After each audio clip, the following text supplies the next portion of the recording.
Pour les phénomènes de bande dans la région parisienne et dans l'Essonne, ceux dont on a le plus parlé ces dernières semaines, il n'y avait pas, à ma connaissance, et évidemment je parle sous votre contrôle Philippe, mais de phénomènes de racialisation dans ces oppositions-là.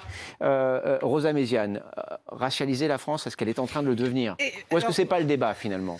Alors déjà, c'est assez bizarre qu'on oppose en fait universalisme et intersectionnalité, parce que vous l'avez très bien expliqué, l'universalisme, c'est le fait que notre société se soit construite en fait par des valeurs qui sont l'égalité, la liberté, l'égalité et la fraternité, et le fait qu'elle se fasse au-delà en fait d'une appartenance ethnique ou religieuse déterminée. Donc ça, c'est l'universalisme. Et donc de l'autre côté, on a l'intersectionnalité, le fait qu'on peut être victime ou en tout cas subir plusieurs discriminations en fonction du fait d'appartenir à plusieurs groupes sociaux. Et vous l'avez très justement expliqué, si je suis une femme, si je suis arabe, si je suis de confession musulmane et si en plus je suis issue d'un milieu modeste, je peux, comme les difficultés qui s'empilent, subir une empilation aussi des discriminations. Et donc, vous pouvez avoir des militants intersectionnels qui sont profondément, en fait, universalistes. Je crois, en revanche, que ce qu'a voulu dire, je ne vais pas travestir les propos de notre président de la République,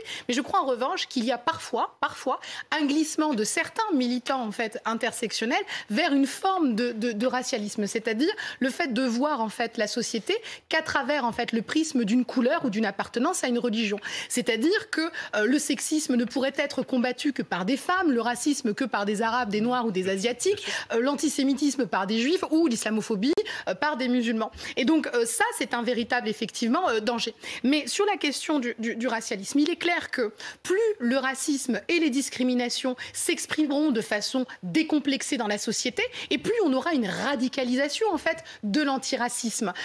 Et je crois que ça fonctionne un petit peu comme un miroir, en fait, la question des discriminations et la question de l'antiracisme.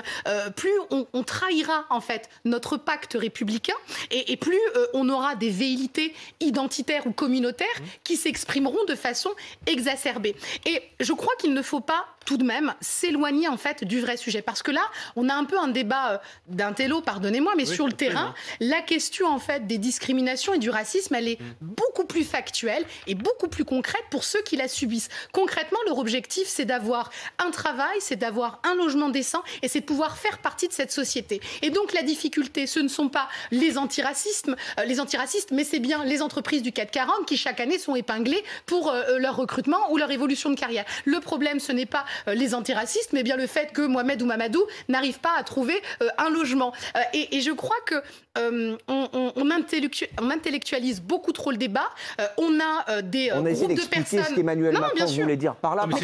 Franchement, lui-même intellectualise le débat. Quand on a lu cette interview, les extraits de cette interview, en tout cas, on s'est tous regardés en disant, mais qu'est-ce qu'il nous dit ? Aux commentateurs. Je dis juste que le fait d'intellectualiser le débat est un véritable danger. J'aimerais qu'on revienne... Ce qui devrait, pardonnez-moi et je termine, ce qui devrait plutôt nous énerver, c'est pas tant les réunions non mixtes ou le fait qu'il y ait des intersectionnels ou des racialistes, mais c'est bien la question des discriminations et du racisme depuis près de 40 ans, que chaque année on ait des rapports de l'INSEE, du CNRS, de l'Observatoire des discriminations et même de ce gouvernement, et qu'au final, rien n'est fait. Et je crois que c'est ça le sujet et qu'il faut éviter, en fait, de l'intellectualiser. Et le sujet, évidemment, de s'en éloigner. Il est aussi très politique. Non, mais c'était bien et en plus on a tout compris.